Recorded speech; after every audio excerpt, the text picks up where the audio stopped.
No nonsense gin drinking. All gin and a surprising amount of nonsense. Hello gin lovers, welcome back. I'm Bobby Freeman. Today, my friends, you join me in Soho in London. Now, if you don't know Soho, Soho is where all the best gin bars are, and indeed many other bars and restaurants and all sorts of stuff. So this is the first one in a series of my a new series on my channel, which I'm going to be exploring some of the best gin bars in London. And what better place to start off than the Tavern here in Soho, home of Mr Fogg's Gin Club. And they very kindly invited me along to go on one of their gin masterclasses. So I said, why not, my friends, why not? And I did say it in that way. And it's here on Great Chapel Street, right next to where it's called the Tavern, because you've got the hat making factory, which was down there where the people used to, I don't know, make hats, I guess, and then go and drink beer in this pub. In fact, this pub has been here since 1897. There's been a pub on the site here since about the 18th century. So it's very old. There's been lots of beers and gins and all sorts of things quaffed over the years. So, and I'm going to be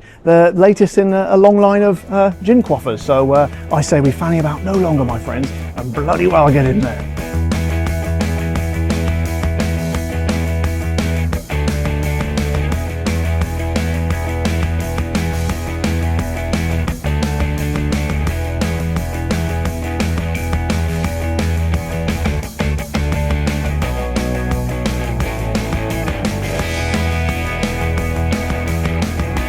So, just got inside the pub, got my seat, got my nice little welcome drink here. Haven't tried it yet, but I'm going to in a minute. It's kind of a sort of a cool Victorian theme in here. I really like it. It's all this sort of random stuff attached to the ceiling, which is very, very nice. I also get a sandwich and some nibbles as well, which is good because I was a bit worried because I haven't actually had any lunch and I was worried I was going to be completely drunk. So, let's try this one, shall we? So, have a nice look at that. Looks like sort of a gimlet or something, I think. Let's have a go. Ooh. Now that's interesting because it does taste kind of gimlety, kind of minty, but there is a touch of cucumber in there. Now, my regular viewers know I'm not a big fan of the old cucumber. However, somehow they've kind of made that work. I think it helps that it's a really hot day here in London. It's quite very, very refreshing, but I think that bodes really well. If they can make me like cucumber, this is a good start. So I finished my drink, had a look around the various knickknacks and trinkets that are on offer at the pub, and then at the back of the pub, this is the secret entrance to the Gin Tasting Masterclass. So you go through here, down this kind of mysterious looking staircase round the corner, and then you're greeted with a picture of an Englishman there. All Englishmen dressed like that, and with a top hat and everything, obviously, and he's got a nice glass of gin on the go there. And this, my friends, is the secret speakeasy below the pub. Look at all those gins. I think he said there was 167 in total. I can't remember exactly, but it puts my collection to shame. Then we basically had a introduction to gin. So you've got Genevieve there, and you've got the Old Tom gin and the London Dry, and then a fruity gin as well. This one is the Genevieve. Now, I've not actually tried Genevieve on the show. I probably should, but I have a good old sniff of that. There we go. Make it look like I'm like I know what I'm doing. Go on, get it in your mouth. Come on. There we go. Oh yes, now this was actually, it was quite an interesting experience. I should probably definitely feature some on the show. It's quite sort of grainy, almost sort of whiskey-like, to be honest.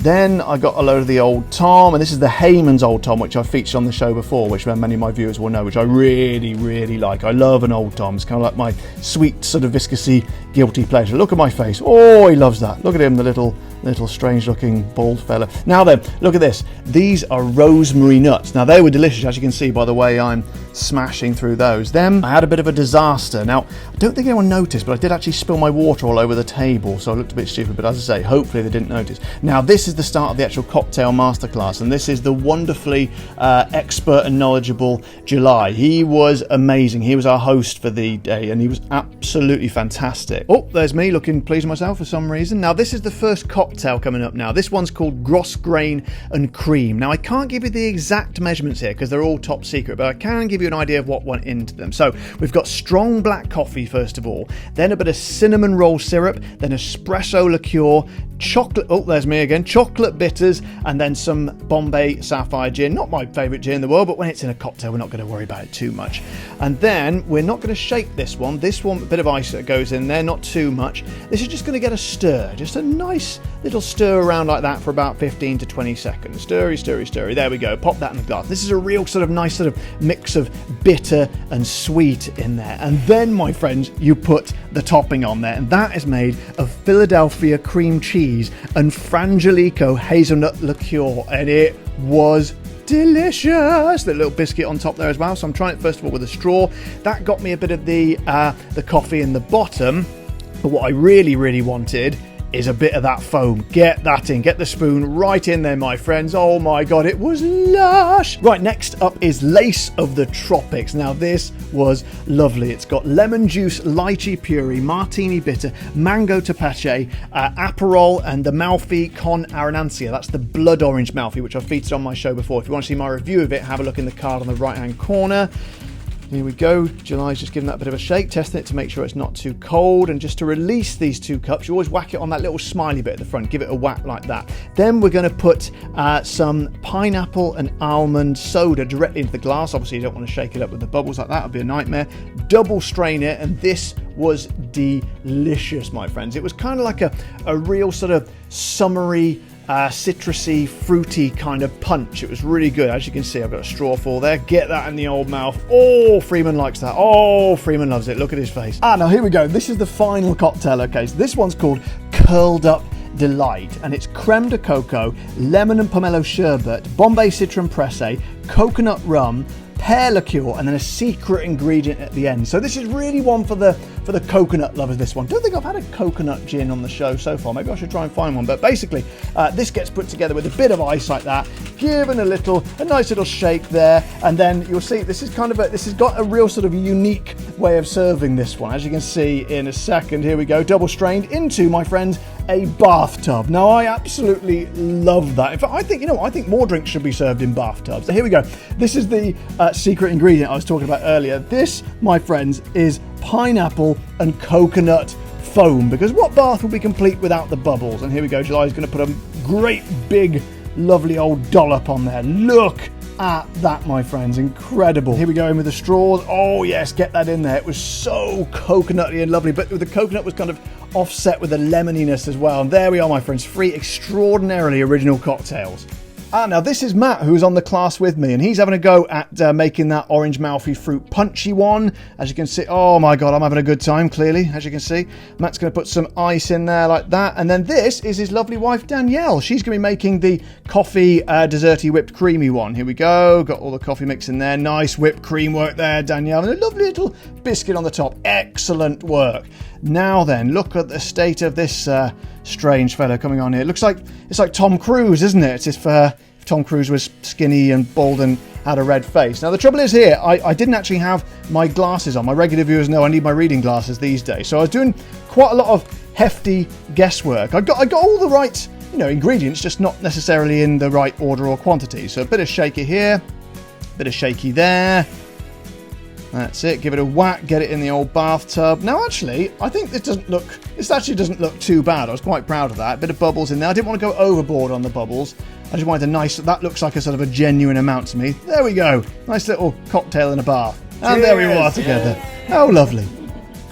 And then my lovely wife Narissa turned up, and because she's pregnant, she can't obviously have alcohol. So this is a non-alcoholic cocktail, or a mocktail, if you will. Now, I'm a bit sceptical of the whole non-alcoholic gin thing, but this was actually really nice. Got a nice little apple on the side there for garnish, and Narissa liked it as well. That she does, if I remember rightly, she does choke a little bit on this. I think a bit went down the wrong way, as you can see. Oh dear, that's it. Get it up, Narissa. Choke it up. That's it. That's it. I'm just going to let you listen to the audio here as we talk about actually what went into the cocktail. I'm going to try Narissa's non-alcoholic cocktail. Chicken Coronation. Yeah, it's got a little tiny apple on it. We have smoked beef and then veggies on top.